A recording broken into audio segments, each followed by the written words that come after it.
কি বাড়ি আসবি না? ঈদে বাড়ি আসবো কিনা বলতে পারছি না বাবা। তোমার অ্যাকাউন্টে টাকা পাঠিয়ে দিয়েছি। বাবা, আমার প্রমোশন হয়েছে, স্যালারিও বেড়েছে, পুরো 1 লাখ। আলহামদুলিল্লাহ। বাবা, একটু লাইনে থাকো।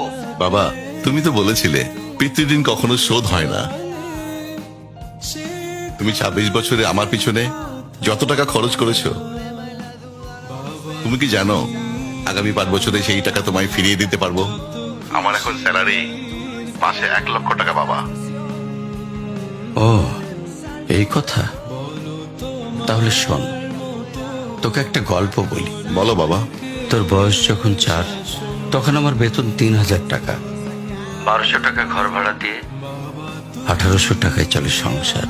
আমি আমার সাধ্যমতো সারা জীবন চেষ্টা করেছি তোর মাকে সুখী করতে, প্রতি ঈদে কোরবানি দিতে। তোকে যেবার প্রথম স্কুলে ভর্তি করালাম, সেবারই প্রথম আমরা আমাদের কোরবানি দিতে পারিনি। সে বছর তোর মাকেও কোনো উপহার দিতে পারিনি। তুই যখন ভার্সিটিতে উঠলি, আমাদের অবস্থা তখন মোটামুটি ভালো, কিন্তু খুব কষ্ট হয়ে গিয়েছিল যখন আমার ট্রান্সফার হয়। রোজ রোজ বাসে চড়ে, পায়ে হেঁটে, ঘামে ভিজে খুব দুর্বিষহ লাগছিল। একদিন শোরুম থেকে একটা বাইক দেখে আসলাম। সে রাতে আমি স্বপ্নেও দেখেছিলাম আমি বাইকে চড়ে অফিসে যাচ্ছি। পরের দিন তুই বায়না ধরলি, জার্নি করতে তোর কষ্ট হয়। তোর কষ্টে আমারও কষ্ট হয় বাবা।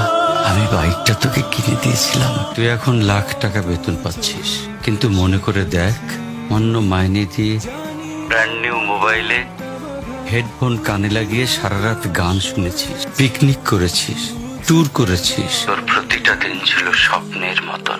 আর তোর টাকা নিয়ে আমি এখন হার্টের বাইপাস করাই, ডায়াবেটিক মাপাই। জানিস বাবা, ওর মাছ খাওয়া নিষেধ, মাংস খাওয়া নিষেধ। কি করে এত টাকা খরচ করি বল?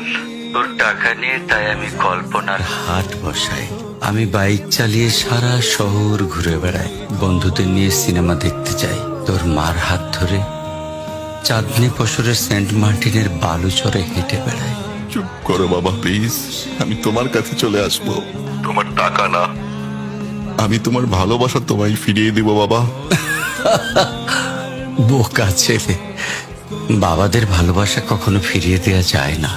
ছোট্ট শিশুর মলমূত্র মোছা যায়, আর বুড়োদের ঘরেও ঢোকা যায় না। ওকে একটা প্রশ্ন করি বাবা, ধর তুই, আমি আর তোর খোকা তিনজন এক নৌকায় বসে আছি। হঠাৎ নৌকাটা ডুবতে শুরু করলো। যে কোনো একজনকে তুই বাঁচাতে পারবি, কাকে বাঁচাবি? থাক, উত্তর দিতে হবে না। ছেলেরা বাবা হয়, বাবারা কখনো ছেলে হতে পারে না। পৃথিবীতে সবচেয়ে ভারী জিনিস কি জানিস?